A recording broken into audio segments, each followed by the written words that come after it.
Assalamualaikum warahmatullahi wabarakatuh. Perkenalkan, nama saya Ivan Miluhadi dari kelas 2 APAI Tarbiyah semester 2. Di sini saya akan mempresentasikan tentang pengertian media pembelajaran dan pemanfaatan media. Media pembelajaran merupakan bagian yang penting dalam sistem pembelajaran. Media pembelajaran dapat diartikan sebagai sesuatu yang dapat digunakan untuk menyalurkan pesan, merangsang pikiran, perasaan, perhatian, dan kemauan siswa sehingga dapat mendorong proses belajar.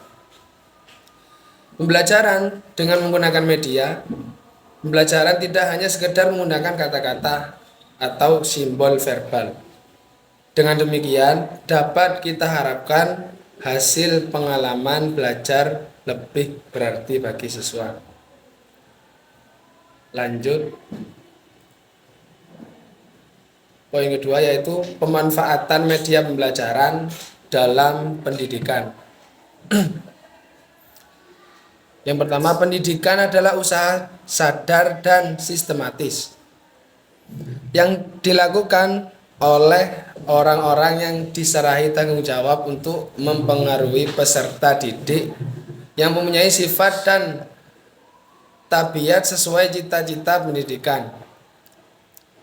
Pendidikan sendiri yaitu menuntun segala kekuatan kodrat yang ada pada anak-anak itu, agar mereka sebagai manusia dan sebagai anggota masyarakat dapatlah mencapai keselamatan dan kebahagiaan yang setinggi-tingginya.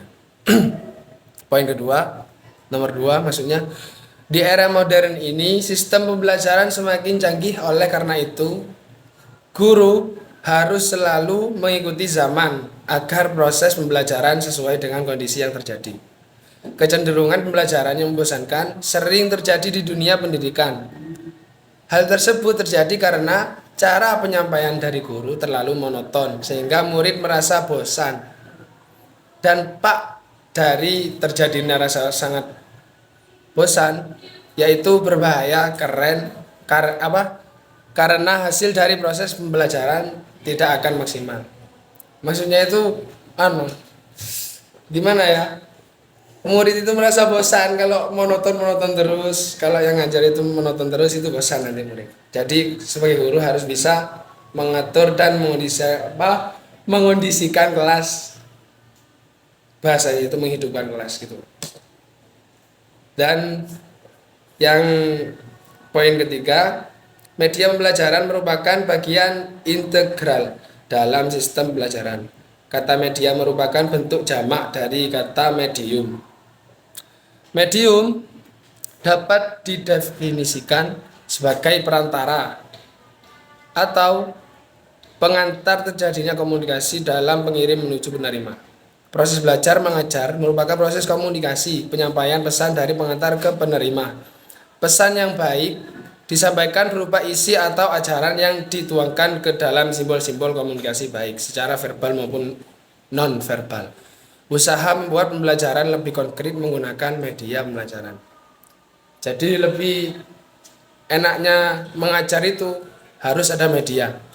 Kenapa kok harus ada media? Karena bisa memahami secara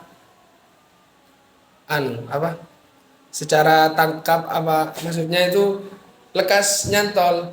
Contohnya kalau batu, kalau kita ngomong batu itu kan, kalau batu terus dijelaskan batu ini bolong-bolong apa terjadinya pembentukan, itu kurang konkret. Jadi kalau ada video tentang batu kan yang dijelaskan bisa melihat dan mengerti secara keseluruhan batu itu gimana, maksudnya gitu.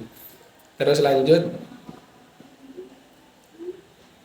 ada beberapa tinjauan tentang landasan penggunaan media pembelajaran, yaitu yang pertama landasan fisiologis, yang kedua landasan psikologis, yang ketiga landasan teknologis, yang keempat landasan empiris.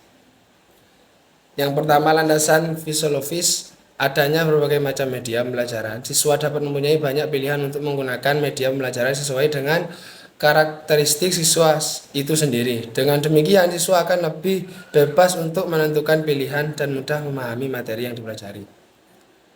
Yang nomor dua, landasan psikologis. Kajian psikologi menyatakan bahwa siswa akan lebih mudah mempelajari hal-hal yang konkret daripada hal yang abstrak. Dengan adanya keberagaman dan proses belajar dan ketetapan, memilih media pembelajaran yang sesuai dapat mengaruh terhadap hasil belajar siswa. Nomor tiga, yaitu landasan teknologis, merupakan proses kompleks yang melibatkan orang, prosedur, ide, peralatan, dan organisasi untuk menganalisis masalah, mencari pemecahan, melaksanakan, mengevaluasi, dan mengelola pemecahan masalah dalam situasi di mana kegiatan belajar mempunyai tujuan dan terkontrol. Nomor 4, landasan empiris, yaitu pemilihan media pembelajaran seharusnya tidak ditentukan oleh kesukaan guru saja, namun harus melihat dan menyesuaikan antara materi yang sedang diajarkan media itu sendiri. Kesesuaian materi dan media pembelajaran digunakan akan lebih memudahkan siswa guru proses belajar mengajar. Lanjut, yang nomor ke-6, ciri-cirinya media pembelajaran sangat beraneka ragam. Oleh karena itu, media pembelajaran diklasifikasikan berdasarkan ciri-ciri tertentu, yaitu yang pertama, media audio. Terus yang kedua, media visual, dan yang ketiga, media audio visual itu sendiri. Lanjut, yang nomor 7, media dapat digunakan oleh seseorang sendirian saja. Media seperti ini biasanya dilengkapi dengan petunjuk penggunaan yang jelas sehingga orang dapat melakukannya sendiri. Media pembelajaran dengan kemampuan liputan yang luas, media jenis ini dapat menjangkau tempat atau wilayah yang lebih luas dengan jumlah siswa yang banyak. Dengan media ini, maka siswa dapat mempelajari hal yang lebih luas dan dapat mengikuti perkembangan. Media pembelajaran dengan kemampuan liputan yang terbatas, media ini hanya menjangkau wilayah yang sempit dan ruangan tertentu dengan jumlah siswa yang terbatas. Berdasarkan dimensinya, media itu ada dua.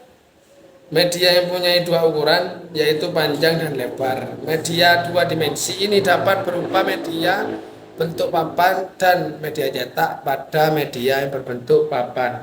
Dan media cetak hanya dapat menyampaikan hal memiliki panjang dan lebar saja. Yang terakhir, nomor 8, tujuan dari adanya media pembelajaran, yaitu ada 6.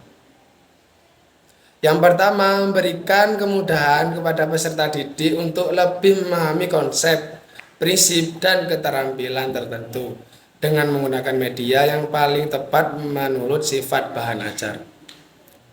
Yang nomor 2, tujuannya yaitu memberikan pengalaman belajar yang berbeda dengan bervariasi sehingga lebih merangsang minat dan motivasi peserta didik untuk belajar.